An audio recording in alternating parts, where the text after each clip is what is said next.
Hi viewers, welcome to our channel. ప్రస్తుతం మనతో పాటు దాము బాలాజీ గారు సీనియర్ జర్నలిస్ట్ ఉన్నారు. వారితో ఒకసారి మాట్లాడదాం. సార్ నమస్కారం. సార్ నమస్తే. సార్ నిన్న చూస్తాం సింగపూర్లో ఒక స్కూల్లో ఫైర్ యాక్సిడెంట్ జరగడం, అందులో పవన్ కళ్యాణ్ గారి చిన్న కుమారుడు మార్క్ శంకర్ ఇరుక్కపోవడం, కొన్ని గాయాల పాలవడం చూసాము. అయితే దానికి సంబంధించిన వివరాలన్నీ కూడా బయటకు వచ్చాయని చెప్తున్నారు. సార్ మరి ఎలా జరిగింది ఫైర్ యాక్సిడెంట్? నిన్న పవన్ కళ్యాణ్ గారు కూడా మాట్లాడారు, చిన్నదనుకున్నాను కాకపోతే అది కాస్త పెద్ద స్థాయిలోనే జరిగింది, ఒకరి ప్రాణం కూడా పోయింది ఈ ఫైర్ యాక్సిడెంట్ లో అని చెప్తున్నారు. మరి ఫైర్ యాక్సిడెంట్ సంబంధించి ఏ విధంగా జరిగింది, ఎవరు వాళ్ళని కాపాడారు, మరి ఇప్పుడు పవన్ కళ్యాణ్ గారి కుమారుడి పరిస్థితి ఏ విధంగా ఉంది? నిన్న మార్క్ శంకర్ నిన్న యాక్సిడెంట్ అయింది సీరియస్గా.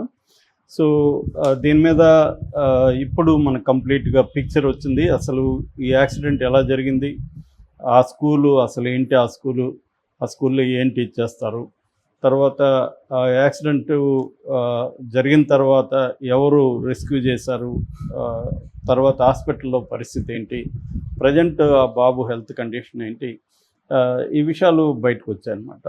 సో అవి మనం చెప్పుకుందాం. ఇది ఏంటంటే సింగపూర్లో సెంట్రల్ బిజినెస్ డిస్ట్రిక్ట్ అంటారు. అక్కడ రివర్ వ్యాలీ రోడ్ అనే ఒక రోడ్డు ఉంటుంది. అందులో ఒక షాప్ హౌస్ అంటారు దాన్ని. షాప్ హౌస్ అంటే మన కమర్షియల్ కాంప్లెక్స్ లాగా అక్కడ సింగపూర్లో షాప్ హౌస్ అంటారు. అంటే ఆ బిల్డింగ్లో రకరకాల వ్యాపారాలు జరుగుతుంటాయి, ఆఫీసులు ఉంటాయి. అందులో వీళ్ళు ఈ స్కూల్ పేరు టొమాటో కుకింగ్ స్కూల్. ఇది రెగ్యులర్ స్కూల్ కాదు.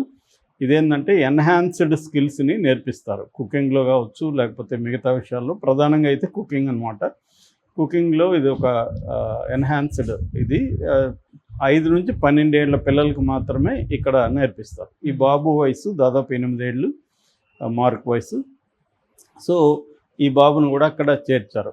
అక్కడెందుకు, సింగపూర్లో ఎందుకు అసలు వీళ్ళు ఉన్నారు అన్న దానికి చెప్తున్న సమాధానం ఏంటంటే, ఈమె అన్నాలెజ్నోవా అక్కడ నేషనల్ యూనివర్సిటీ, సింగపూర్ నేషనల్ యూనివర్సిటీలో ఎంఏ కంప్లీట్ చేసింది.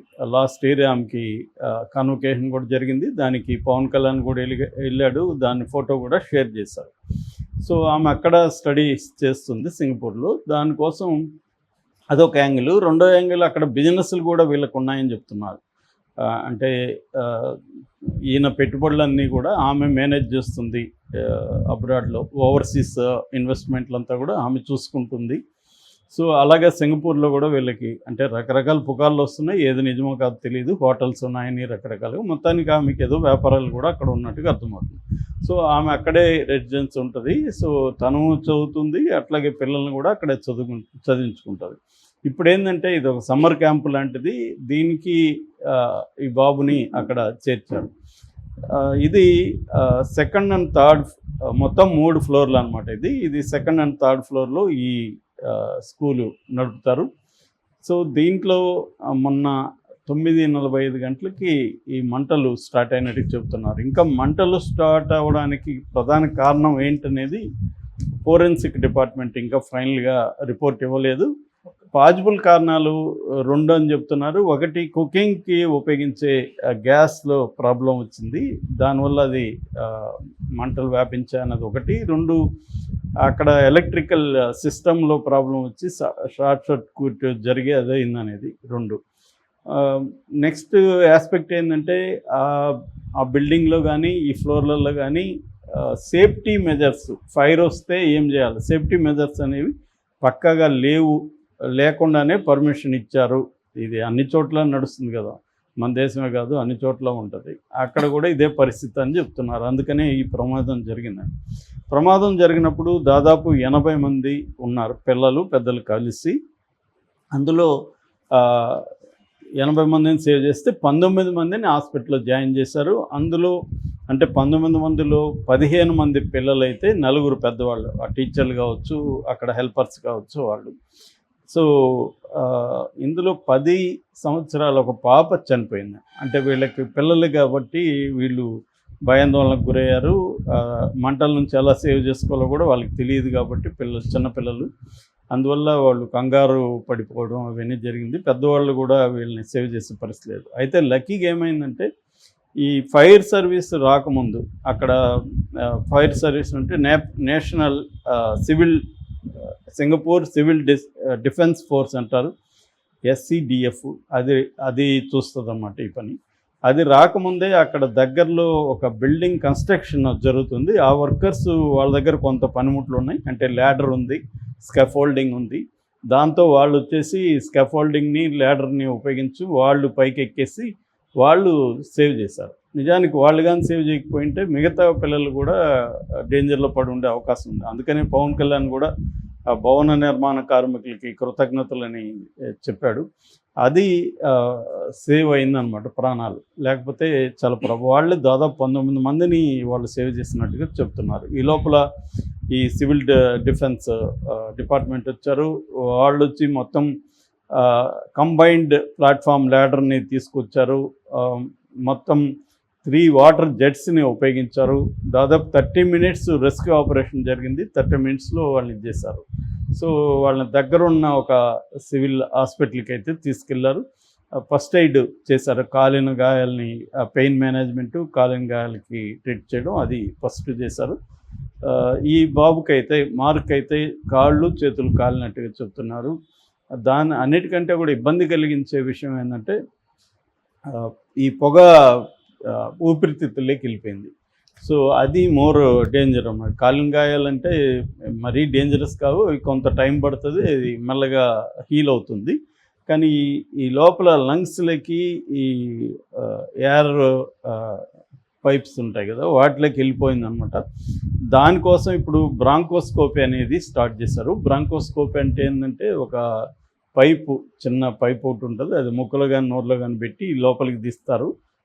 తీసి ఆ ఎయిర్వేస్, లంగ్స్ వాటిల్లో అంటే దానికి ఆ పైపుకి చిన్న కెమెరా కూడా ఉంటుంది అనమాట. దాని కంప్యూటర్ కన్సల్టెంట్స్ ఉంటారు. కంప్యూటర్లో తెలుస్తుంది పొగ కావచ్చు, లేకపోతే వేరే మెటీరియల్ కావచ్చు, అది ఎంత ఉంది ఏంటి, దాని పరిణామం ఏంటి, ఇవన్నీ అంచనా వేయడానికి ఇది వాడతారన్నమాట. సో ఇది ఒక రకమైన ఎండోస్కోపిక్ టెక్నిక్ అని చెప్తారు. ఇది ఉపయోగిస్తున్నారు ఇప్పుడు ఈ బ్రాంకోస్కోపీ చేసి. దాన్ని బట్టి అంచనా వేసి అది బయటికి తీయాలన్నమాట. ఆ మధ్య కూడా నాకు తెలిసిన ఒక పాపకి ఇట్లాగే ఒక గ్యాస్ లోపలికి వెళ్ళిపోతే ఇదే చేశారు. ఆ పాపకి అయితే దాదాపు రోజంతా పట్టింది అది తీయడానికి. కంప్లీట్గా అది బయటికి రావడం చాలా టైం పడుతుంది అన్నమాట. సో అలాగా ఇది మేజర్ ఇప్పుడు కన్సర్న్ వచ్చి ఇదనమాట. సో ఇది కానీ క్లియర్ అయిపోతుంది, బట్ దాని ఎఫెక్ట్ లాంగ్ టర్మ్ ఉండే అవకాశం కూడా ఉంది. అంటే లంగ్స్, ఆ ఎయిర్వేస్లో ఇది ఉండిపోవడం కొంత, దానివల్ల ఇన్ఫెక్షన్ జరిగే అవకాశం ఉంది, ఇన్ఫ్లమేటరీ ప్రాబ్లమ్స్ వచ్చే అవకాశం ఉంది.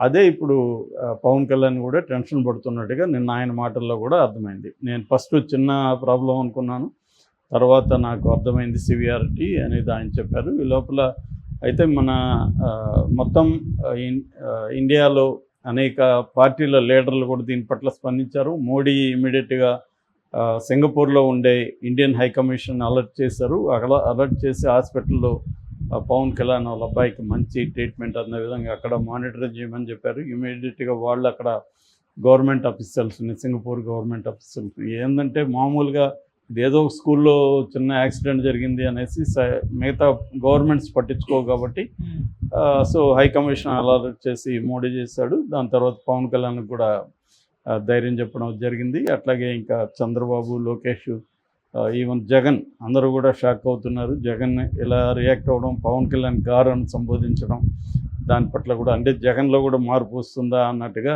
చాలామంది అంటున్నారు. ఎందుకంటే ఒకప్పుడు జగన్ పవన్ కళ్యాణ్ పేరు ఎత్తేవాడు కాదు, దత్తపుత్రుడు అనే ఇంకొక పేరులో పెట్టి అతన్ని చాలా హేళనగా మాట్లాడేవాడు. కానీ ఫస్ట్ టైము చాలా వేగంగా స్పందించాడు. అట్లాగే మిగతా పార్టీల వాళ్ళు కూడా ఇక్కడ ముఖ్యమంత్రి రేవంత్ రెడ్డి గారిని అందరూ స్పందించారు. ఏదేమైనా ఈ బాబుకి అయితే కొంత టైం అయితే పడుతుంది. ఒకటేంటంటే అవుట్ ఆఫ్ డేంజరు, బాబే కాదు మిగతా పిల్లలు కూడా out of the danger.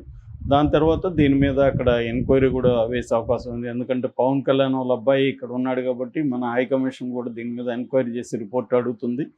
So Indian government కూడా దీని మీద ఒక శ్రద్ధ పెట్టే అవకాశం ఉంది, ఎందుకు ఎలా జరిగింది అనేది. అట్లాగే కొంతమందికి ఆశ్చర్యం ఏంటంటే పవన్ కళ్యాణ్ లాంటి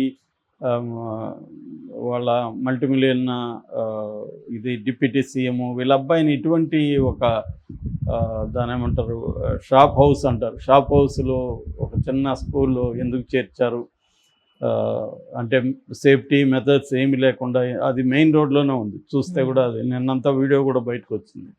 సో అనేది కూడా ఒక చాలామందికి డౌటు. సో కొంత ఏమైనా నెగ్లిజెన్స్ జరిగిందా బాబుని అక్కడ పెట్టడం అనేది కూడా ఇప్పుడు చాలామందికి వస్తున్న డౌట్లు. చిరంజీవి, సురేఖ వీళ్ళందరూ కూడా వెళ్ళారు. వెళ్ళిన అక్కడ నుంచి చిరంజీవి నిన్న కూడా స్టేట్మెంట్ ఇచ్చాడు ఏం జరిగింది